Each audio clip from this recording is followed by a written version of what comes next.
Naabay reliyon nga makaluwas. Maluwas ba ta pinaagi sa tong reliyon?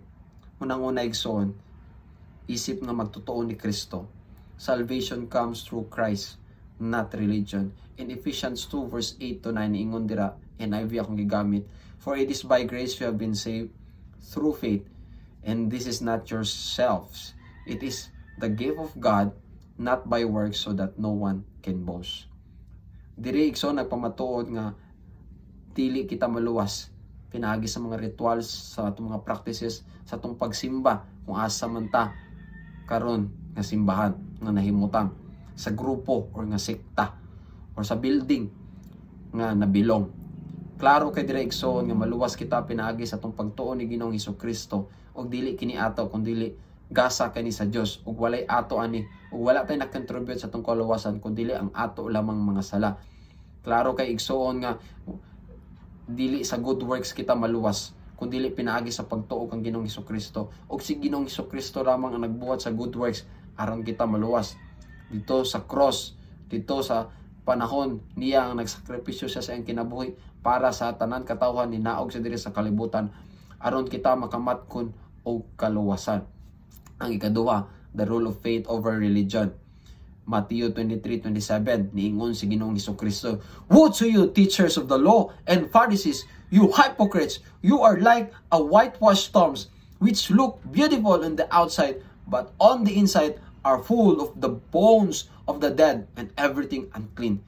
Mismo si Ginoong Hesukristo iyang gibadlong ang mga religious leaders sa iyang time.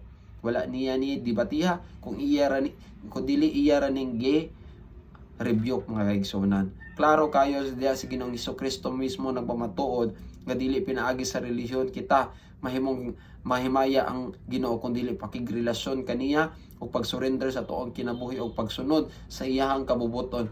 Si Ginoong Hesukristo nag-challenge kanato nga dili kita magbase sa atong relihiyon aron kita mausab kun dili pakigrelasyon o pagduol niya nga kita makabatngon og kaluwasan.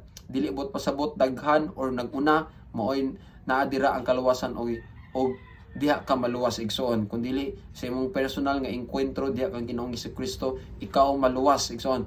Bisag asa pa man ka nga relihiyon or asa man ka nga sekta sa any Christian community, as long as nagtuo sa Father, Son, and the Holy Spirit, kung wala ikaw igsoon personal encounter ni Jesus Christ, wala kay transformation dira sa imong kaugalingon, wala ka naningkamot nga ikaw makigrelasyon kang Ginoong Hesukristo o mag-usab wa nimo dawata ang gasa igsoon, useless gyapon na ang atong relihiyon nga gisudlan.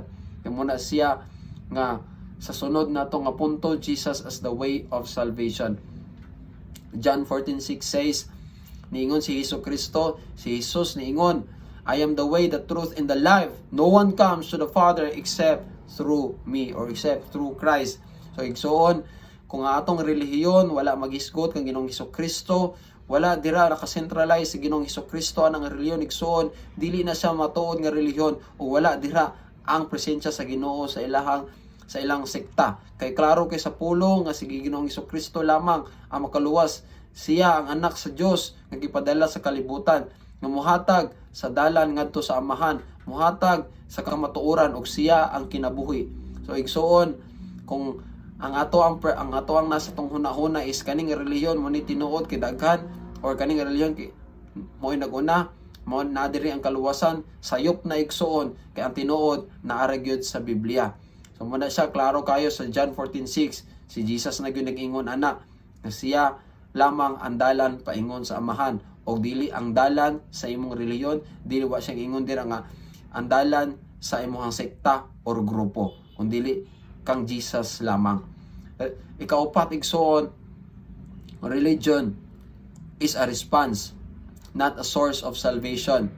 Klaro kayo igsoon nga diya sa James 1:27, religion that God our Father accept are pure and faultless is this, to look after orphans and widows in their distress and to keep oneself from being polluted by the world.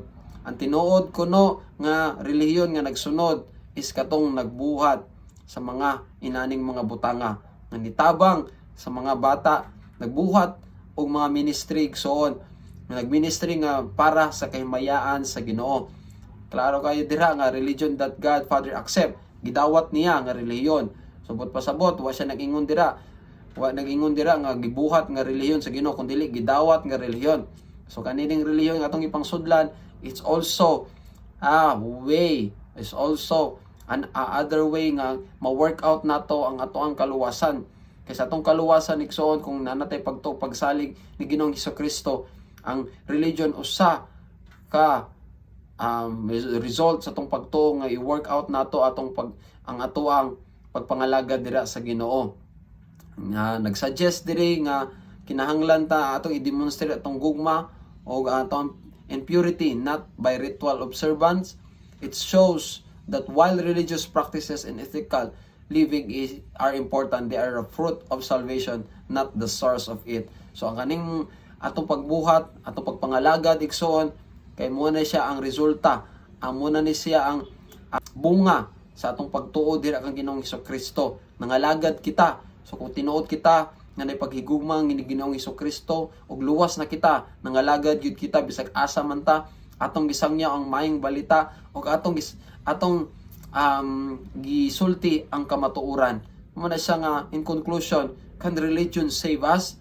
From biblical and theological standpoint, religion in itself cannot save us. Sa atong gisulti, sa atong gisgutan karon og sa mga bersikulo nga akong gibasa, dili na akong nidaganon, di na ta mo libog-libogon. Importante klaro kay diha mga bersikulo, kay ang uban daghan kay panggamit nga mga bersikulo, nya dili ra ba mao ang ilang pagpasabot aning mga bersikula. So mo ni kanila mga bersikulo ang ihatag sa inyo igsoon aron dili kamo malibog. Klaro kayo nga dili ang religion makaluwas o walay religion makaluwas, pero nay relihiyon nga dawaton ni Kristo kato lamang nituong nidawat ug nagbuhat sa iyang kabubuton katong nag-alagad diha sa Ginoo ug nahimaya ang Ginoo ug mahimaya ang Ginoo pinaagi sa pagtabang sa uban ug pagsangyaw sa mayong balita kung unsay nasuwat dira sa Biblia. So salvation comes by grace through faith in Jesus Christ as a gift from God. Religion can help guide and nurture one's faith. It is not the foundation of salvation. Instead, personal faith in Christ, repentance, and God's grace are the central to the Christian understanding of how humanity is saved. So religion is thus best understood as the structure that supports the expresses the faith of the believers. But it is faith in Christ that brings salvation. Salamat sa pagpaminaw. Kung naamoy mga pangutana, naamoy mga i-suggest, or naamoy ikapuno, ibutang lang dira sa comment section or pwede mo PM sa ako. God bless.